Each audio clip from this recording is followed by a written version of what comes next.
One way I wake my daughter up for school is by making bacon. I don't announce I'm making breakfast. She just hears the sizzle from the other room and knows what's happening. That's what I love about sound. It gives characteristics and textures to things that we can't see. And it is why I think sound is one of the most underappreciated parts of post-production. One of those things that nobody notices until it's missing. Now, color is the opposite. People notice color right away, but they almost expect it to be good.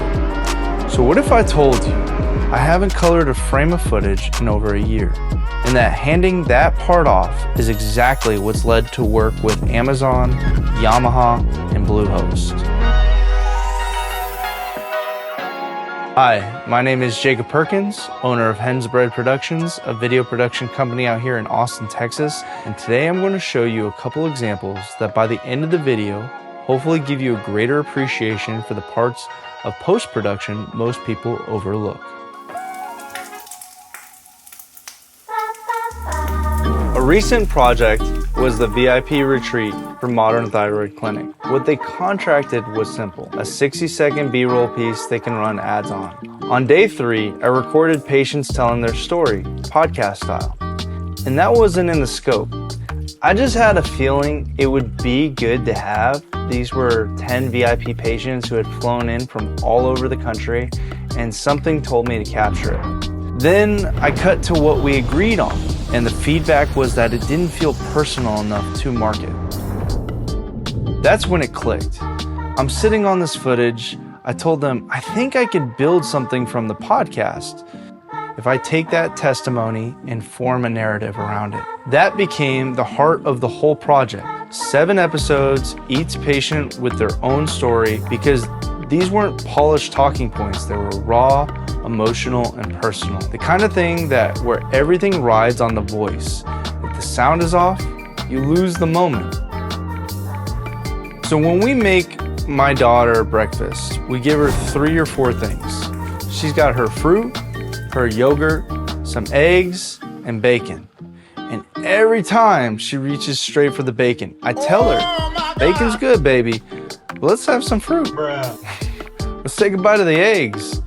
There's more to life than bacon. So my client comes back and he says, run it through Adobe Podcast, level it out, and submit the final video. And I'm looking around like, we have all this incredible content, 7 episodes, and you just want the bacon. To me, that's like passing the ball on the 1-yard line. You did the hard part, you're right there, at the finish line, and you reach for the easy thing instead of finishing the play.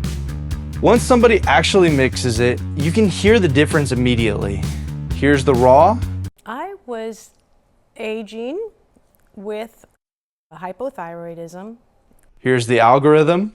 I was aging with hypothyroidism. And here's the mix. I was aging with hypothyroidism. You heard it.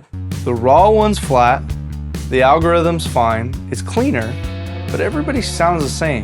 The mix is the only one where the person sounds like a person. And that's the part that most people don't understand about audio. Each voice has its own characteristics. If someone's emotional and you put a noise reduction filter on it, they go from real, raw, and relatable to robotic. Audio isn't about raising the loudness. It's about taking the character that each person has and making the best version of itself. So that's sound, the part you don't notice. Color is the opposite. Everybody notices it, so let's do a quick test. Look at this plate. Be honest.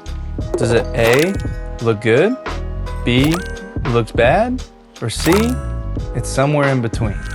Here's the thing. If you answered at all, A, B, or C, you just proved my point. You judged the color without knowing a single thing about it and how it got there. Everybody's a critic, and nobody's a colorist. It's the easiest thing in the world to have an opinion on, and it's one of the hardest to actually do. So here's something most people don't realize. I don't color my own footage. I used to, but to land better clients, I had to invest in the right partnerships, and color was one of the things I handed off. Recently, I wrapped up a shoot where the deal was simple. I deliver the footage and that's it. No post-production on my end, and the feedback I got was the footage didn't match what was on my website. So I went and I reviewed it, and it was fine. Nothing was wrong with it. I just had to explain. I edit everything myself, so when you see on my site, I had the final say on. And this was raw footage. Raw footage looks flat and grayish on purpose. That's what gives you the most flexibility in post. It leaves room for a lot of different interpretations of the final look. And this is why a lot of videographers do not want to give raw footage away. And I get this a lot when I hand off footage. Someone throws a LUT on it, it takes a look, and they pass judgment. But a LUT is just throwing a blanket over the footage. You still gotta tuck it in for it to be impactful. Because here's what most people don't separate. There's color correction and there's color grading. Two different jobs. Correction is the fix. It's making sure the footage is balanced, the exposure's right, white balance is correct, and every camera matches so the whole thing looks like one shoot instead of 5 different ones. That's the unglamorous part. That's tucking it in. Grading is the look, the mood, the warmth, the cinematic feel, the thing people actually point and say, that looks good. That's the blanket. So here's the problem. Somebody who only edits social content usually learns the blanket. They drop a LUT on it, it looks moody, and it's done. But they never learn the fix.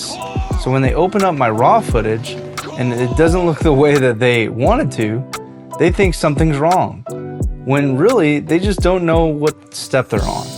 And that's the call I get. Not because the footage is bad, because they're judging it before the work's even been done. Sound and color were just 2 examples, and I could have picked 5 more. The point isn't the specific thing, it's the parts of the post-production most people overlook, and the parts that decide whether your project lands or it falls flat. It's like getting ready in the morning. How you start the day impacts your whole day. Your understanding of post-production works the same way. It shapes everything downstream. So before you hand off your footage, ask one question. Does the person touching this know what they're doing? Do they make social content or do they make projects? Because those are 2 totally different skill sets, and the difference doesn't show up in the edit, it shows up in the big screen in the conference room when it's too late to fix. Now that you know, you'll see the world a little differently. Until the next upload, take it easy.